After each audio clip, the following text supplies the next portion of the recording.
What is going on, everybody? It is Sean Browning and myself, Evan, the NBA preview show tonight, 5 p.m., coming on a little bit earlier tonight.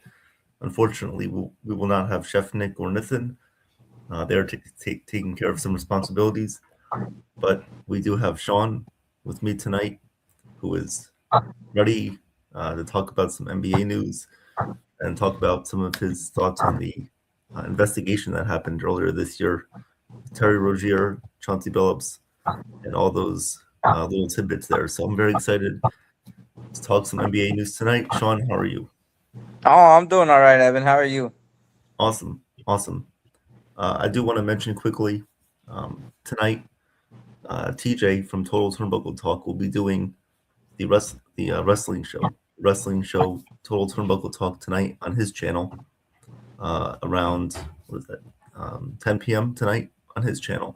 So go over to Total Turnbuckle Talk with TJ, talking about some wrestling news, SmackDown, Raw, and all that fun stuff. John Cena's last match is tomorrow, which will be called right here on NYYANKEE Mania by Joe and TJ. So once again, TJ tonight, go over to Total Turnbuckle Talk at 10 p.m. Listen to TJ talk about some wrestling news, and then tomorrow night is the main event, John Cena's last match. Come over here at 8 p.m. 8 p.m. on NYYANKEE Mania with Joe and TJ calling John Cena's last match. And so just wanted to mention first, the Yankees did give an offer to Kyle Tucker. I don't know what the offer was, but that could be in response to Bellinger's camp taking a while to respond to what the Yankees have offered to him. And I think that potentially that could cause some of the drift in the plans. If Bellinger sees what they offer to Tucker, then Bellinger's market might go up now, and the Yankees might have to either offer a little bit more, or they can settle for what they have, or Bellinger can settle. But I don't think they're going to do that. I believe Bellinger is still going to want what he's going to want. Apparently, the Yankees offered him a contract already. They went 5 years, but he wants 7 years, and the money was about even with what he wanted. But we'll see how this plays out. It's still early, I believe, in this process with Bellinger and Tucker. Hopefully, we get some news soon, and we'll just wait and see. But Sean, what are your thoughts on that? Yeah, I mean, it's a pressure strategy. You're trying to call someone's bluff, but it could backfire. But it also could get that where Bellinger and Boris might be quick to be like, hey, you know what? How about a 6-year deal? With incentives, an option or something. I don't know. They may negotiate something. But also in the end, if nothing really happens, the Yankees may just pivot real quick, and then Bellinger loses out. So I mean, it's a risky gamble, but it could pay off pretty well for us because I mean, there's two great players we're going after. So Yeah, people a lot of the time like to complain about Cashman for not having enough creativity. And what I think that he should do is just meet in the middle. Just go 6 years, maybe have an option year, maybe increase the price a little bit if you're only going 6 years. But if you don't want to resign him, if you don't feel like he's the best fit, then obviously they're not going to meet what he wants in terms of the years. But then, what are your other options if you don't sign Bellinger? Obviously Tucker, but he's going to cost you more money, apparently. And, right, some of the trade options that are there, Quan, you can still try to get Donovan. Um, maybe they're confident about those guys, but they have to make something happen soon. And yeah, you just wait and around for a team like the Mets to just make a higher offer because then they're going to choose them. right. So yeah, um, but yeah, I mean either or. I'm just glad he's doing something instead of just sitting around twiddling his thumbs. But Absolutely. something does need to happen because I'm tired of hey. It's just because there's not a lot to talk about I with it. know it's been a slow winter meetings. It's been a frustrating one. Mhm. But We did pick remember, up another minor leaguer. yeah, I mean, that's another project arm for the Yankees. We'll see how that happens. But what I was gonna say is this: it's a top heavy free agent class. So I mean, because after Bellinger and Tucker, who else? You know, it's just like the young guy, the role players. Right.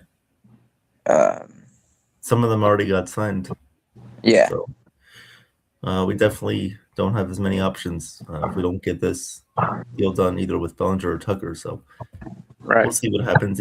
I feel like it's still too quiet for no moves to be made. I think Cashman and crew, even though we like to complain about them not getting anything done, I still think that they're working, even though the winter meetings have ended. Yeah, and yeah, that's how it is. But while it's quiet and it's eerily quiet, that means there's something's gonna happen, and then it's gonna break loose. So we'll see what Right. happens. This is usually what the Yankees do anyway. Like I'm not even too surprised about this. They usually wait. I don't know why they do it, but they usually take a while to make something happen. But even in the early 2000s and the late 90s, it was kind of like that. Couple moves here, then wait a little bit, and then they'll get the big guys, and Yep. then and then get the role players after. It's kind of like they just do it that way. But Mhm. in the basketball, what are your Yeah. thoughts about the whole Giannis trade Giannis talk? situation. Yeah. Well, first I just wanted to address the chat real quick. Thank you guys for being here tonight. We have Wendy, Michael, Jacob. What's going on? Thank you guys for being here. What's up, Jason? How are you? And a lot of NBA news to talk about tonight, which I'm excited about. Sean, you asked about Giannis. Man, Yeah. this Giannis situation. So, for anyone who doesn't know, Giannis right now is currently on a 3-year contract with the Bucks. He is taking up about 36% of the Bucks' salary cap, which is a lot, and they could be forced to trade him. Right now, he is injured, and obviously that makes it a little bit harder to move him. But if a team like the Bucks get a good offer in return, then it could make sense for them to trade away Giannis. Apparently at the deadline, so we'll see. But obviously, we know about the Giannis and the Knicks rumors, right? We've been hearing about those rumors for a while now. What would it cost for the Knicks to give up to get Giannis? I feel like it would cost about Karl Anthony Towns. I think it would cost Mikal Bridges and a couple of their bench players. Now this season they have been obviously playing more of their bench this year under new head coach Mike Brown. They have Tyler Kolek on the bench, Ariel Hawkporty on the bench, Mitchell Robinson. So definitely it could Mhm. cost more than one of those guys to get him. But is it worth it, right? Is it worth it? Because the Knicks gave up 5 first-round picks for Mikal Bridges a couple of summers ago from the Nets, and essentially they would be flipping those into Giannis, and they would have to just give up a little bit more draft capital uh, and some more players, and obviously some money they would have to take on Giannis' salary. But we'll see what happens. And now, recently, there have been some rumors about Giannis maybe going to the Miami Heat. He might be willing to go to the Miami Heat. I did read from a source here from NBA Central saying that Giannis Antetokounmpo might be willing to call Miami his next home with a potential package of Tyler Hero, Khalil Ware, and Jamie Jaquez being sent out. So now that's only 3 players.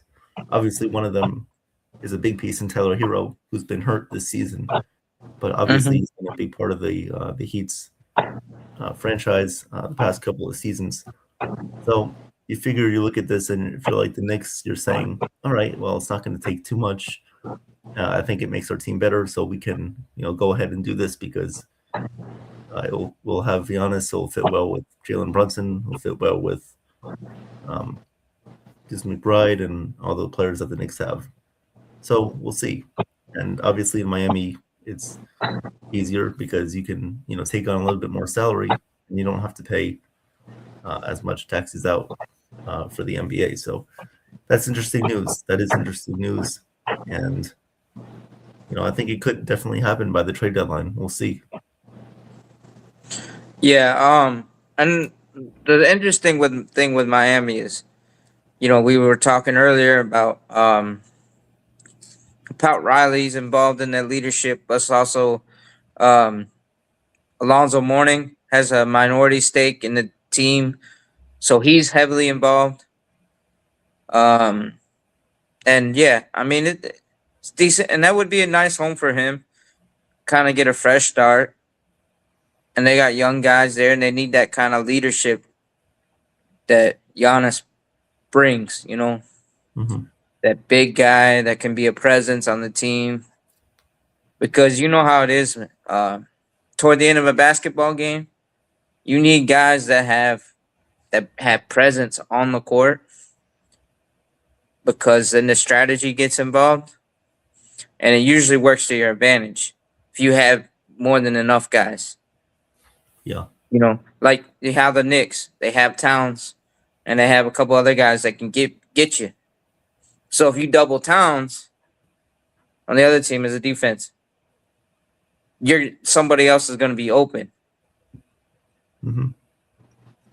and then that usually causes a havoc.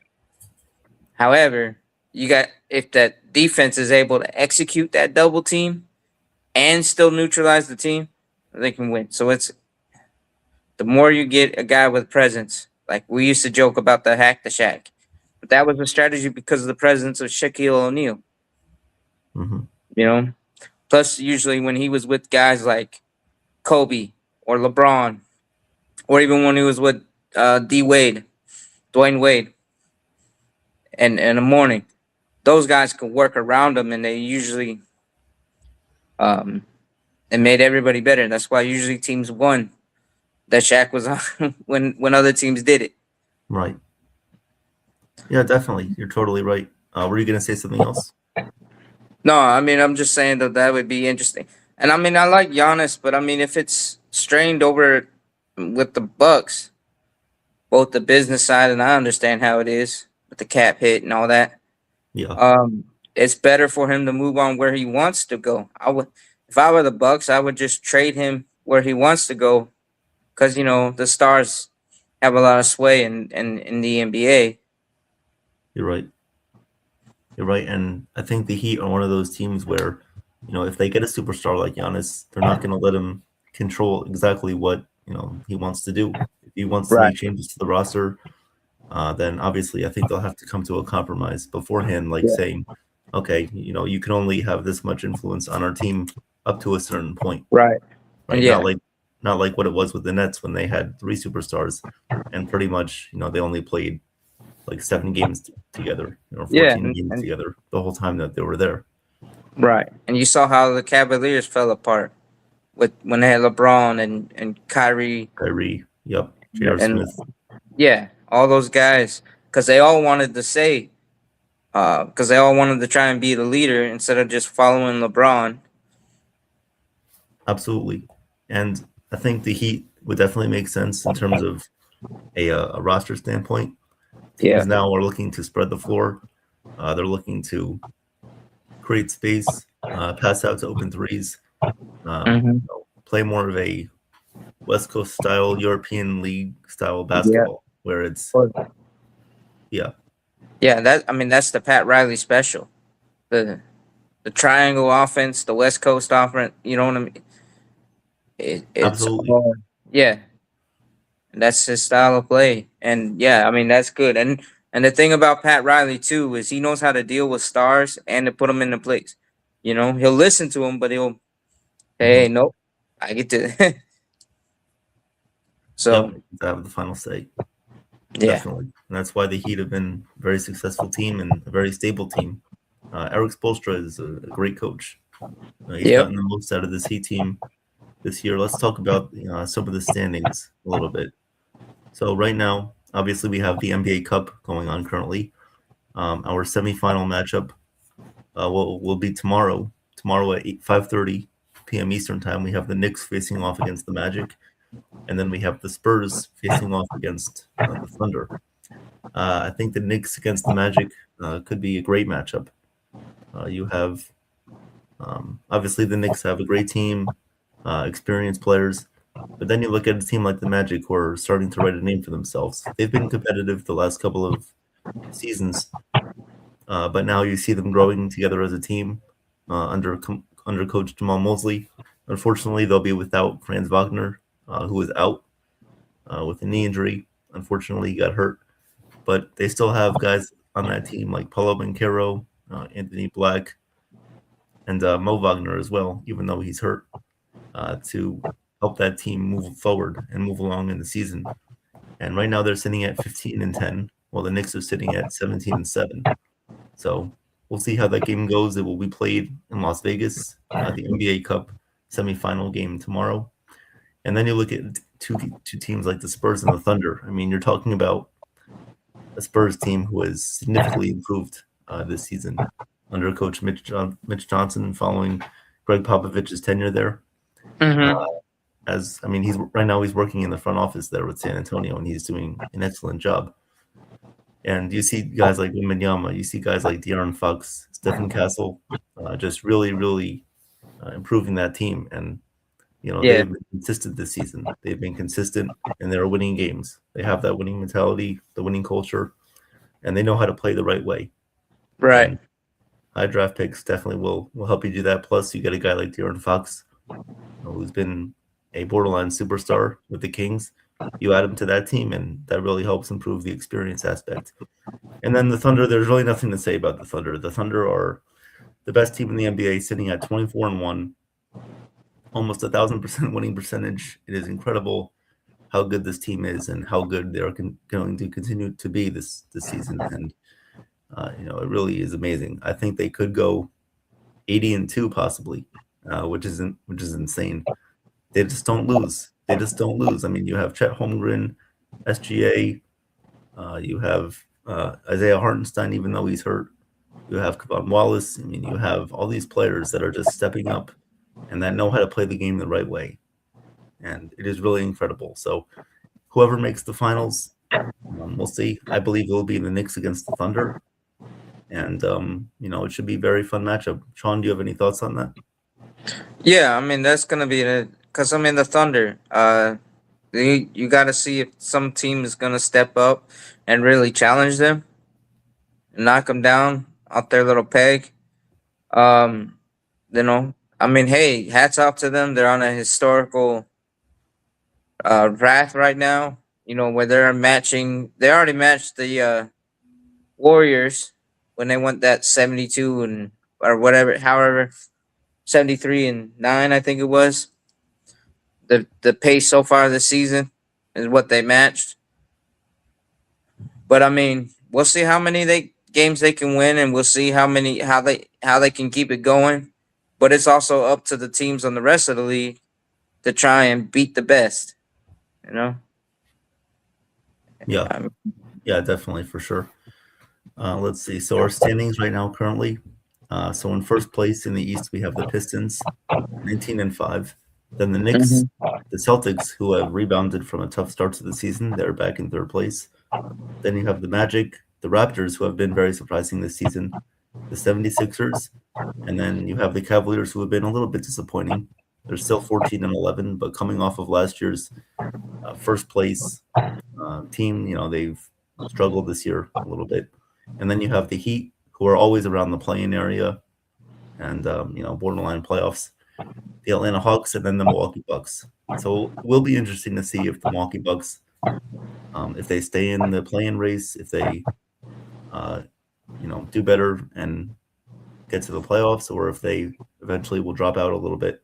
The closest team behind them is the Chicago Bulls, who Mhm. are only a half game back from the Bucks. So anything could really happen. Oh yeah. Anything affect this trade deadline status with Giannis, and we'll see what happens. Yeah. It should be very, very interesting to see. Yeah. It's usually around this Christmas time when the season really gets going, and teams start really playing, and then you'll see the thing. And then when the trade deadline happens, uh, you'll see who takes off and who's not, and it's all about momentum. When you, especially when you're playing an 82 game season, it's all about momentum. If you can go on this run and keep it going, you'll be fine. But if you struggle at any time, the injuries mount up, uh, different other things. You know, you're not gonna win anything, or you're just gonna crash and burn. I mean, I've seen it over the years. Remember the Pistons in the early 2000s? I Yeah, think it was like '05. After '06, they just yeah, too many injuries. The team injuries. broken up. Yeah. It's unfortunate. Mm-hmm. It does happen. And then you have my team, the Brooklyn Nets, who have played a little bit better over these Mm-hmm. past few games. They are now 6-17. I know it looks bad, but before they only had 3 wins, so I guess it's an improvement. They won 3 out of the last 4 games. They do play tonight against the Dallas Mavericks. Should be very very interesting to see what happens in that game. But I do like the way that the Nets are playing. Obviously, they drafted 5 rookies last year. They're trying to get them more experience, more playing time, and I really think that will serve them well because you need Mm-hmm. to create lineups with different mismatches, and guys need to play with each other to gain more chemistry. Yeah. And I mean, it takes time to build. Just look at the Thunder.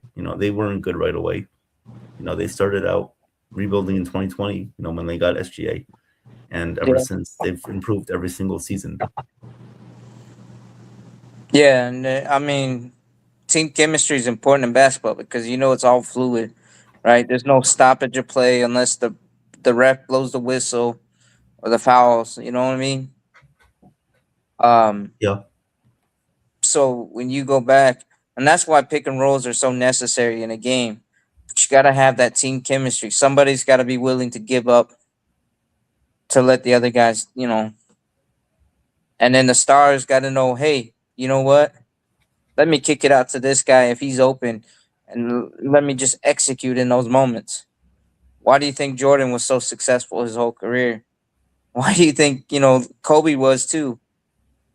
Those and even Wade, he was not afraid to share the spotlight.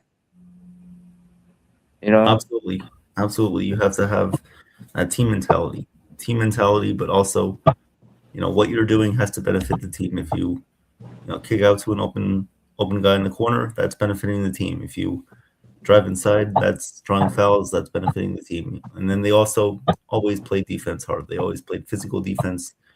Unlike what teams do today in the NBA, you just see guys just going back on defense and Oh barely yeah. even moving, which is sad to see. Which it's not good for the game. And Yeah. and then you figure, okay, why do these players allowed to have a lot of off days or load management days? And it just doesn't make sense because they have one game and then they play another game either back to back or they play 2 days later and then that player doesn't even play. I mean, what the heck is that? I mean, we don't care. Yeah. We as fans want to see the best players play all the time. And Right. No, and then that's one problem that Adam Silver has to figure out. And maybe in the next CBA they'll get rid of the load management altogether. I could understand if a player is injured and different other things, but a lot of reasons why they're bleeding fans is because you got load management and these stars are just taking advantage of it. Where they just set up an entire game or only play like 20 minutes. When in the heyday, everybody played 60. I mean 48 to 60 minutes. You're like, what? You're Jordans, the Kobe's, and we bring them back. The John Stocktons, Benoit, all the starters were playing 48 minutes. mhm, You know, and the bench guys they had their 12 minutes, whatever. But you all did it.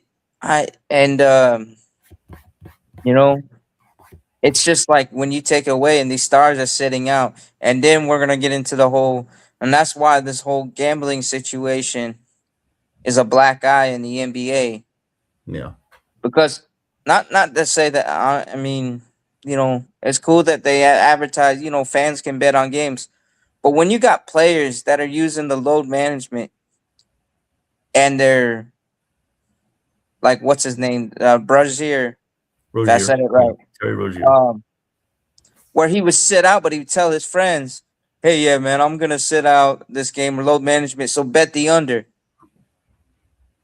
It's insider Right. trading. You know what I mean? He wasn't gambling himself, but he was giving them people inside knowledge, and then they're winning. But then also you found out there's a whole lot, and I'm pretty sure there was a lot more other people there. He just was one of the biggest guy in the current things, and then you had the Chauncey Billups, who was involved with you know illegal poker rings.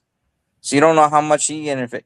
So the integrity of the sport is very important if you want to keep the fans, keep the league going. I mean, look at it now. The WNBA, and maybe we can talk about it more often later on. But you notice it's been growing over the years It has been, yeah. because there's an integrity of the sport with that game. Even though it doesn't get as televised as the NBA does, and the players Mhm. don't get paid as much. They should. But I mean, you got the Caitlin Clarks, you got the Angel Reese, you got the um Sabrina Carpenter, uh, INSQ, Brianna Stewart, yeah, all those. Sue Bird is still a legend, just like her dad. Bird. Hmm. You know, Absolutely. um, yeah, all those guys, all those ladies, and they play with a fairness in the competition. It's entertaining. I was watching one a few weeks ago, a Fever game, where during the season. Hmm. It was after a little after Caitlin Clark got out. But I was like, they're actually playing basketball and they're playing hard. And they're Yeah. like, I'm not saying that they, you know what I mean? What I mean when I said they're actually playing basketball, the rest were letting them play. They were playing hard. The starters were in for a lot. They were subbing out when they needed a breath of fresh air. Everybody was playing hard, fine.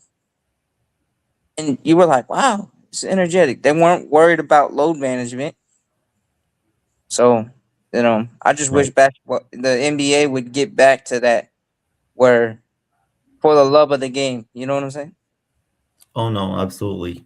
They definitely need to implement more policies, and you could see right now some of the teams right now are struggling, without their superstars. So you need to take advantage of whenever they play.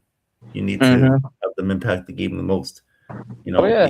I know there's different ways of going about it. You don't have to sit them for, you know, 20, 30 minutes, but you can have them, maybe rest. You can have them play the first and second quarter, have them rest a little bit in the third quarter, and then they play the fourth quarter, and then fans wouldn't be complaining because obviously they would play more down the stretch if you gave them a little bit more time off in the middle of the game rather than for sitting them the whole game or Yeah. at the end of the game. No. But I do want to shout out Chef Nick here. Chef Nick is in the chat. What's going on, Chef Nick? Hopefully everything is going well. Thank you for everything you do here on the channel. You're the best, and we appreciate you. So we're happy to be on here today. The show, I want to dedicate this show to Chef Nick and Nathan. Chef Nick and Nathan, if you guys are watching, the show is dedicated to you. You guys are the best. You guys provide the best analysis, information here, the most creativity, and obviously, Nathan, we can't say enough about how the fact that he helps the channel grow with the guests and bringing on legends like Andrew Jones from earlier this morning. So this show is dedicated to Chef Nick and Nathan. Thank you guys for everything you guys do. Sean and I are proud to carry on this show today for you guys. So we appreciate it. Yeah. So and then if you want to talk about the Lakers with LeBron, and I mean they're actually winning without LeBron and Anton Davis in all the games. Yeah. Does that surprise you? Yeah. I mean, with LeBron, because he didn't get back until about 2 weeks ago.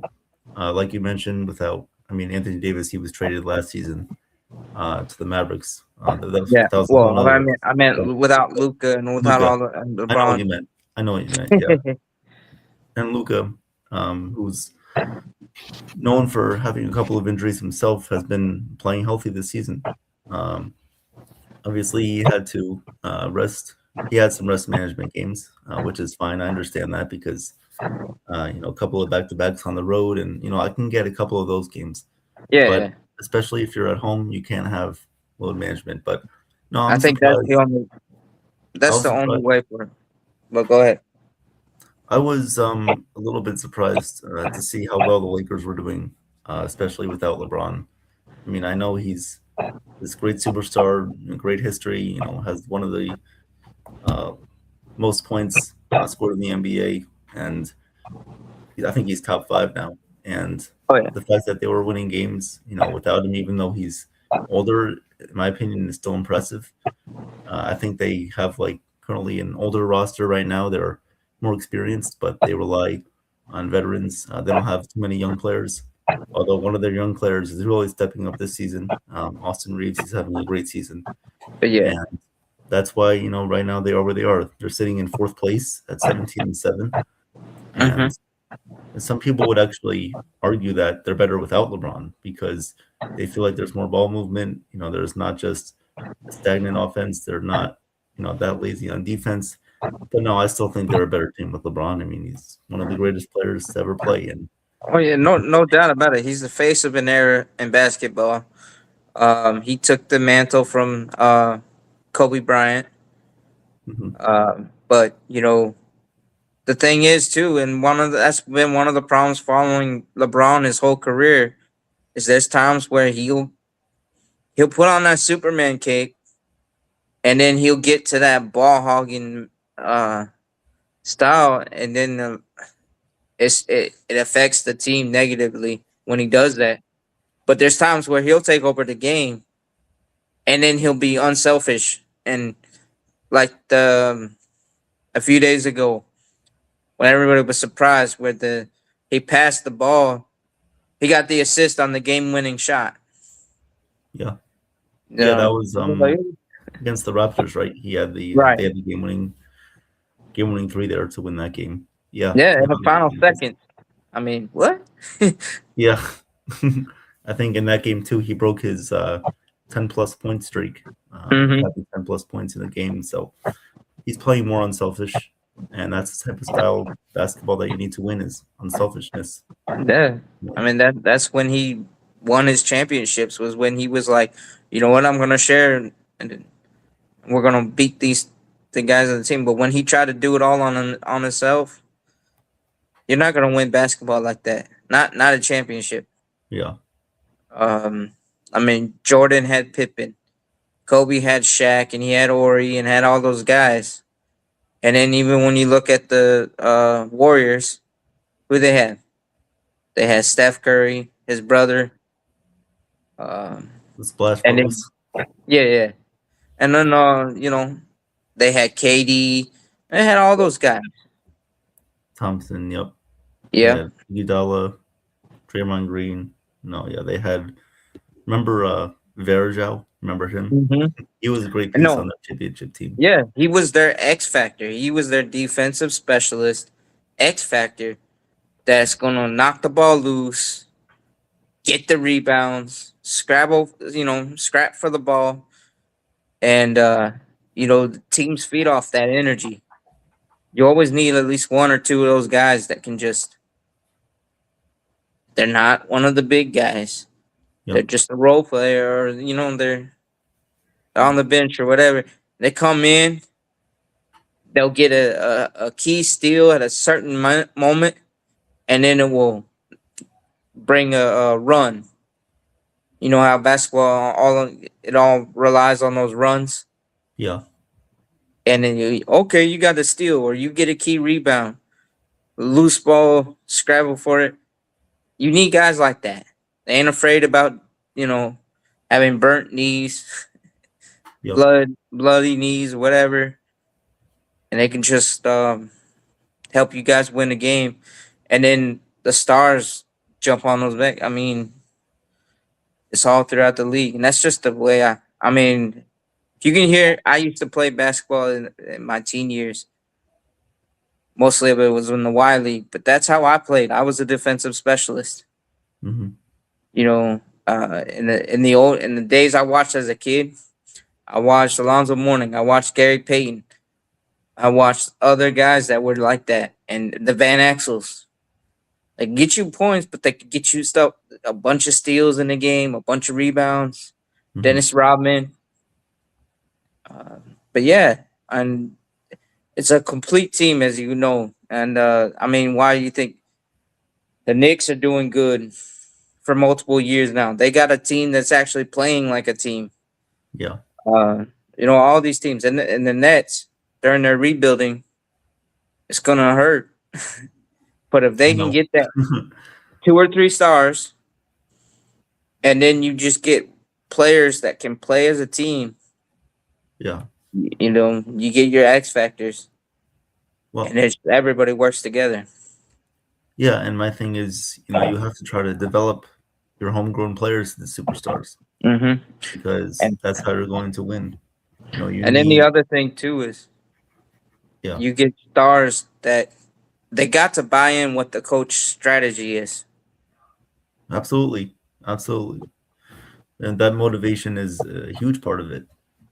That's how guys are going to develop. And right now, currently, you're seeing some of the Nets rookies under Coach Jordi Fernandez have been very disciplined, and they've gotten better, and they've gotten better because the coach instills a good mindset on the team, and he wants them to improve every day, and he tells them directly, okay, to improve, you're going to have to be better at rebounding, okay, and this guy, you're going to have to be better at cutting.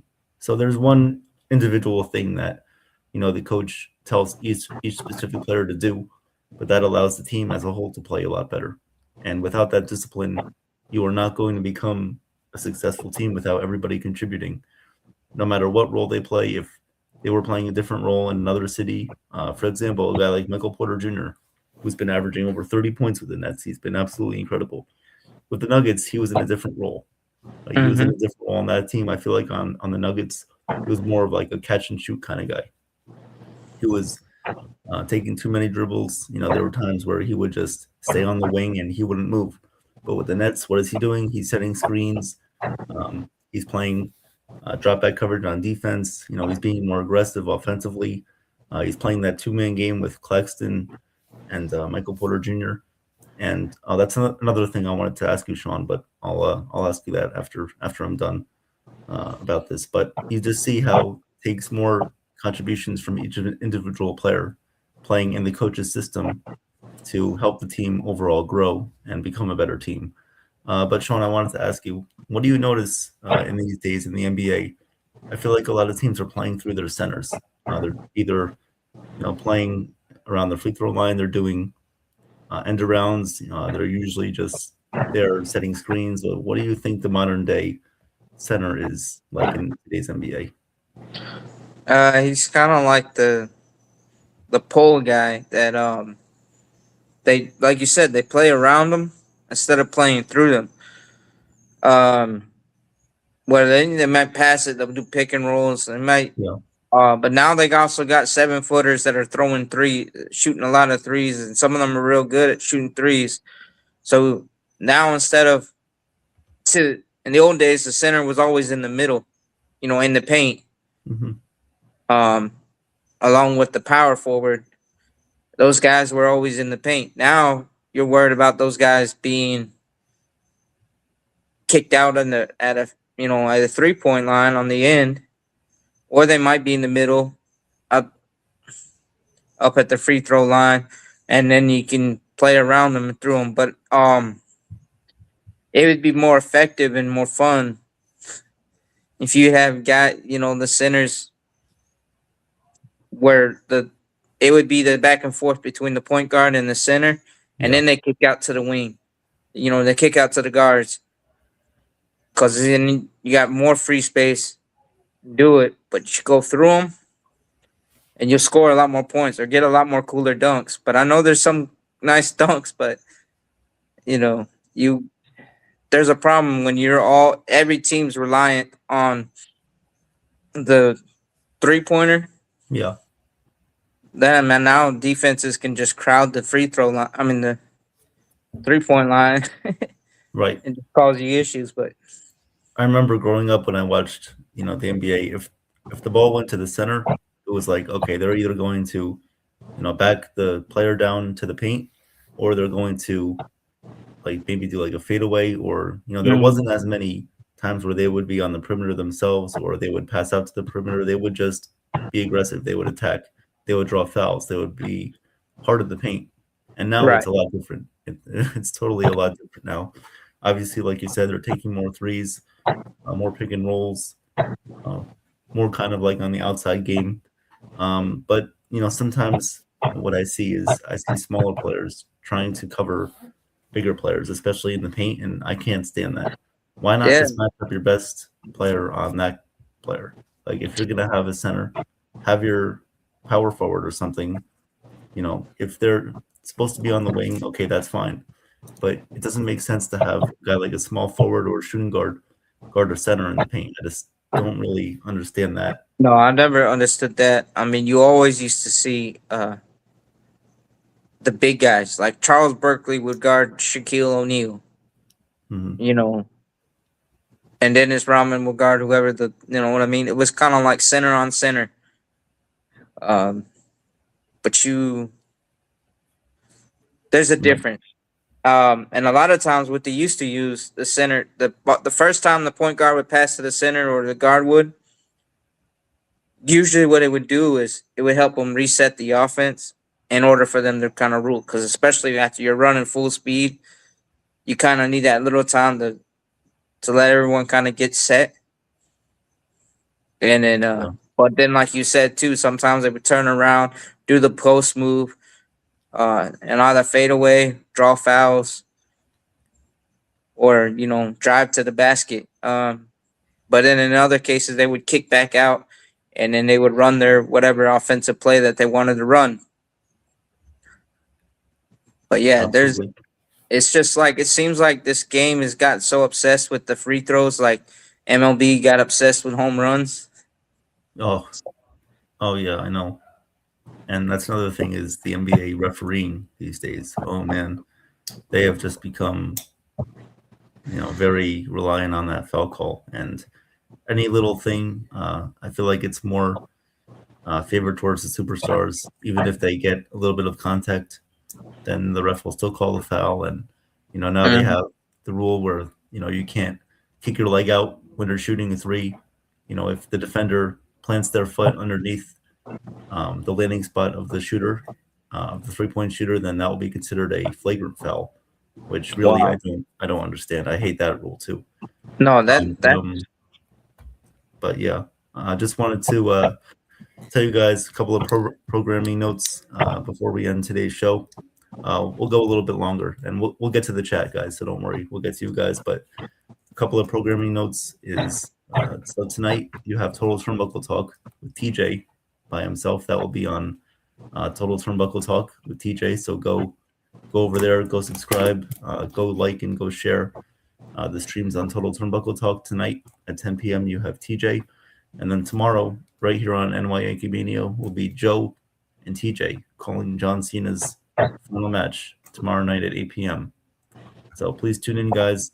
We appreciate it, and there's certainly a lot of fun things to talk about in the wrestling world.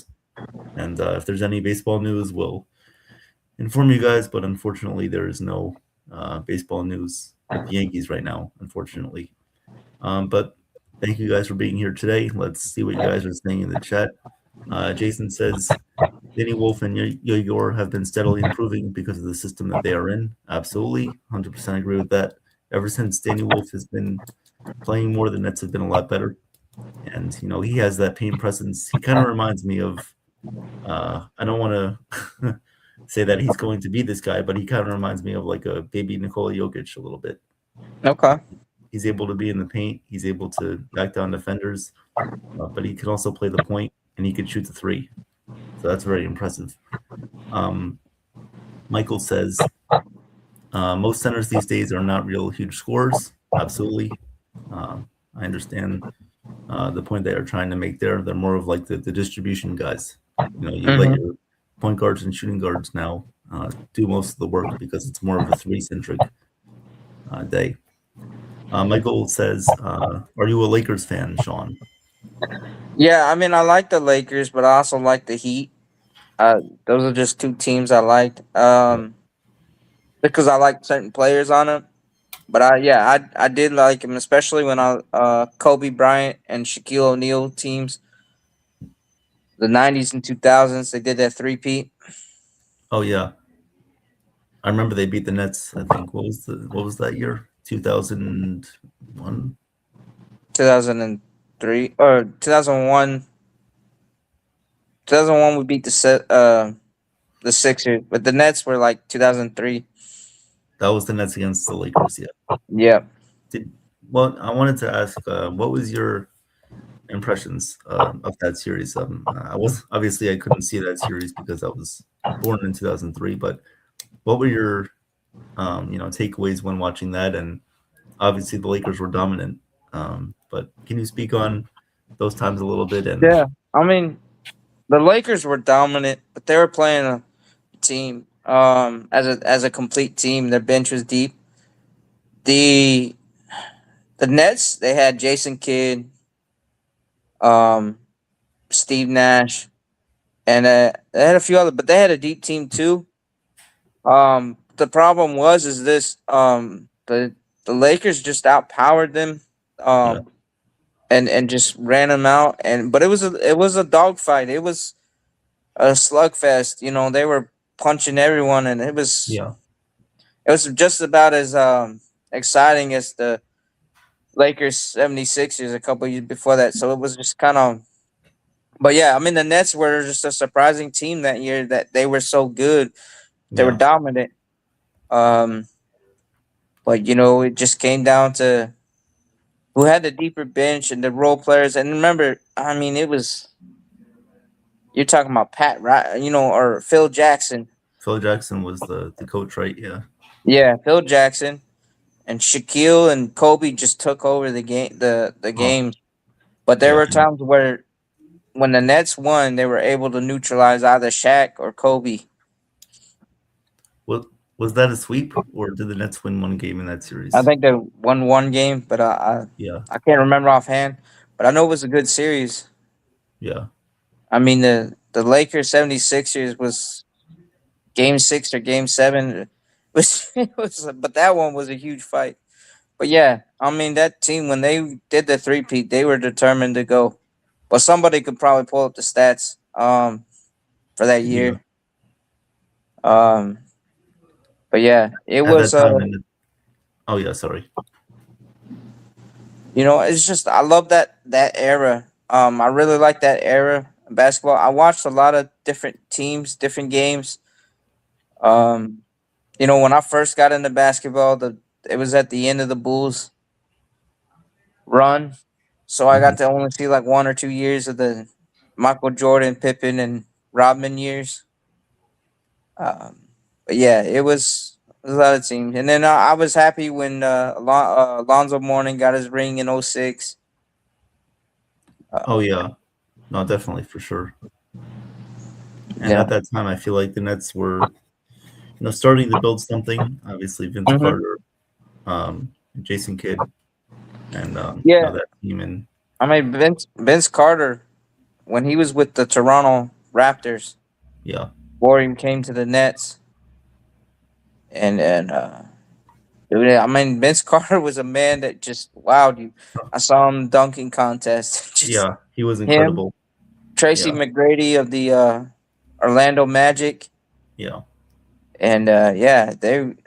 It was just so many great players across the league. You watch a game in the Pistons, which had a machine, the Wallace guys, yeah, uh, Hamilton, Richard Hamilton, all those guys, Chauncey Billups. They hmm, all played, and it was just like you're gonna have to face these guys. And then the Knicks weren't too bad, even though they were losing a lot, and they were kind of rebounding from after Patrick Ewing left.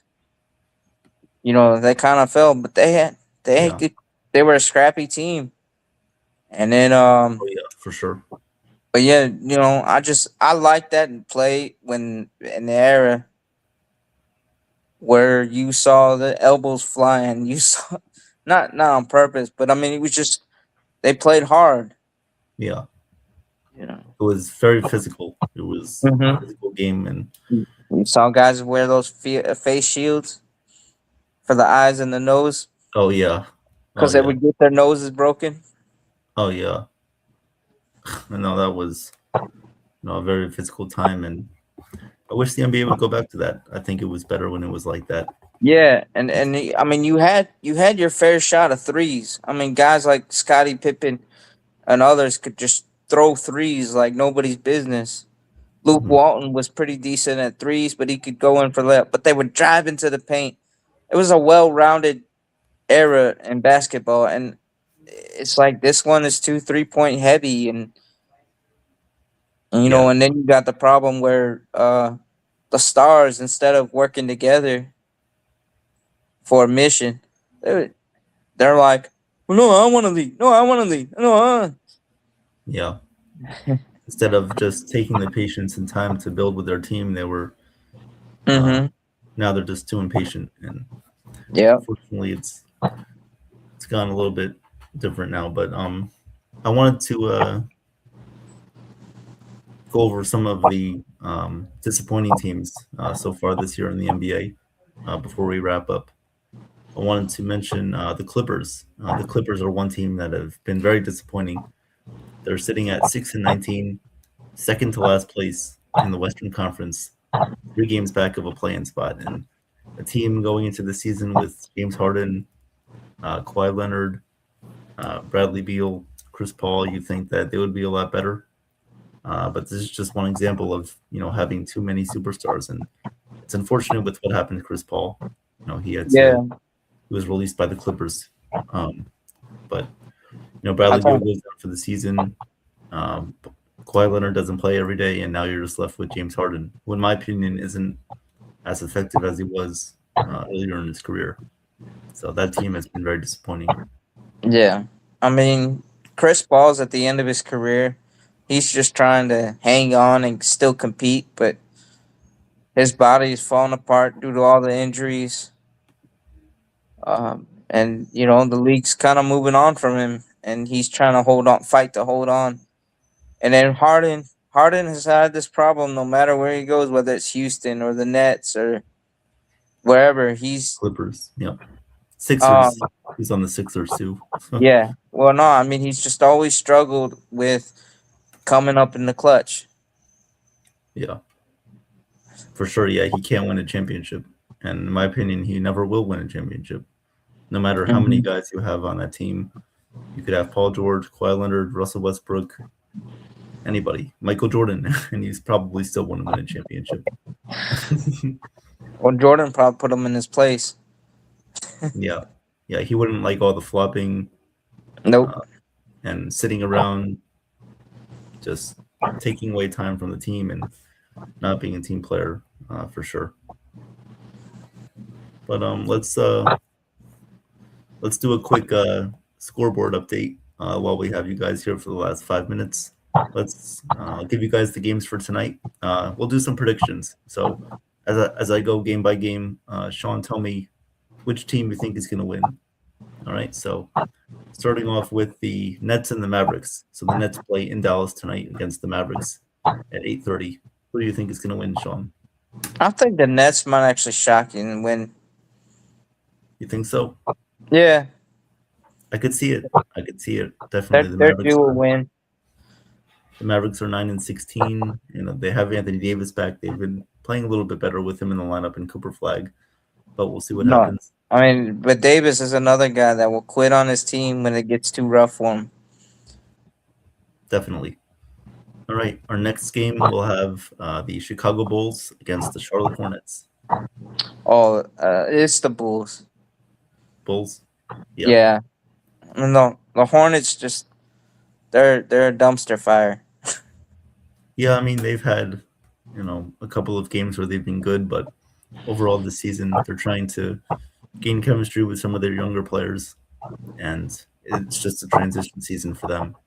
Right. But the Bulls, remember, the Bulls started off really well this year.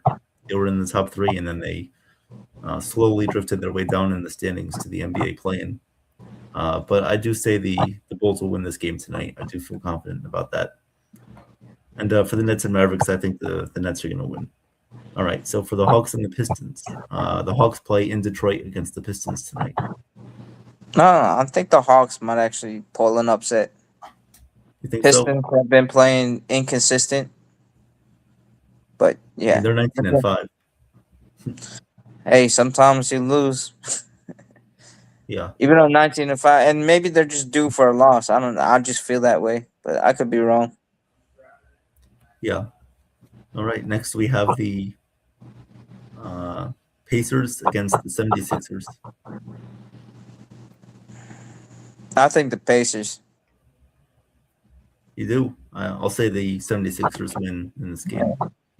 I just I think think that, that one's gonna be an overtime game. okay, I think they do have Embiid back, the Sixers, so we'll see how that plays out. But they also have guys like Tyrese Maxey and PJ Edgecombe too. And the Pacers this year, they're just very injured. They don't have the same chemistry. They lost Miles Turner in the offseason. So it's been a rough season for them. But I think with Halliburton back next year, they'll be a lot better of a team. All right. Next game, we have the Cleveland Cavaliers against the Washington Wizards. Cavaliers. Yeah, no surprise. No surprise pick there. All right. Next, two more games. The Utah Jazz against the Memphis Grizzlies. Uh, that's gonna be another close one. Um, I'll go with the Jazz. I'll go with the Grizzlies in this game. Yeah, I think either or, but yeah, I'll just pick one. Yeah. All right. And this should be probably one of the best games of the night. The Minnesota Timberwolves against the Golden State Warriors. Oh, that's gonna be a good one. That's gonna be a dogfight, but I'm gonna take the Warriors. You think the Warriors win tonight? Okay. Yeah, I I think agree. Steph Curry's gonna take over the game again. I agree. I think Steph Curry and Draymond and Jimmy Butler are going to lead the way there for them against Minnesota. Yeah. Um, Michael asks us in the chat. He says, "Are you guys going back to 7 o'clock next Friday for the NBA stream?" We have to wait and see because next Friday, I know Nathan has an event with Yeah. a athlete next Friday. So either we'll let you guys know. We'll let you guys Yeah, know what it's going to be. we'll let you know. We're still trying to work that out in the background. But yeah, it will be definitely Friday. We It will just be don't know the Friday. time yet. Yeah, yeah. And if Nathan or Chef Nick won't be able to join us, then it will be myself and Sean again. We'll come back with you guys next Friday, but we'll see about that. And we'll let you guys know during the week as we coordinate things and put all that together. But tonight, don't miss Total Turnbuckle Talk with TJ, Wrestling Talk, SmackDown, Raw, preview of John Cena's last match. Don't miss it out tonight, guys, on Total Turnbuckle Talk with TJ. And tomorrow night, right here on NYYANKEE Mania, with Joe and TJ, you have John Cena's final match. John Cena's final match tomorrow night, right here on NYYANKEE Mania live at 8 p.m. Any final thoughts, Sean?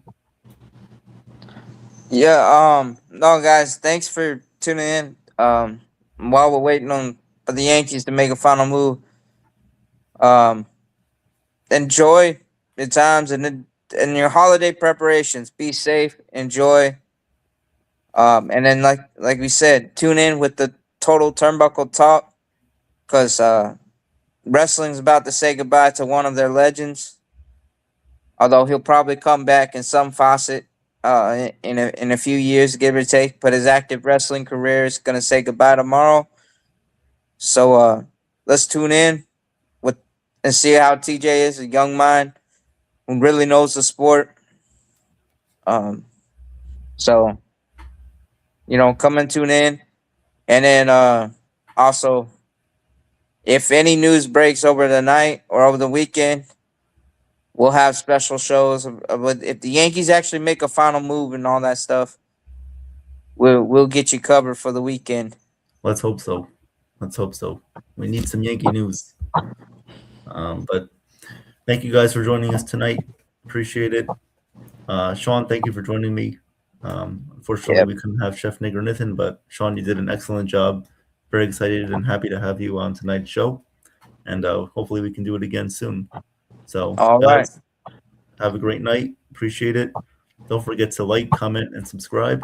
if you have not, and we really appreciate it. So until Total Turnbuckle Talk tonight at 10 p.m. for TJ, for Sean and myself, we're signing off. Thank you guys. Have a great night.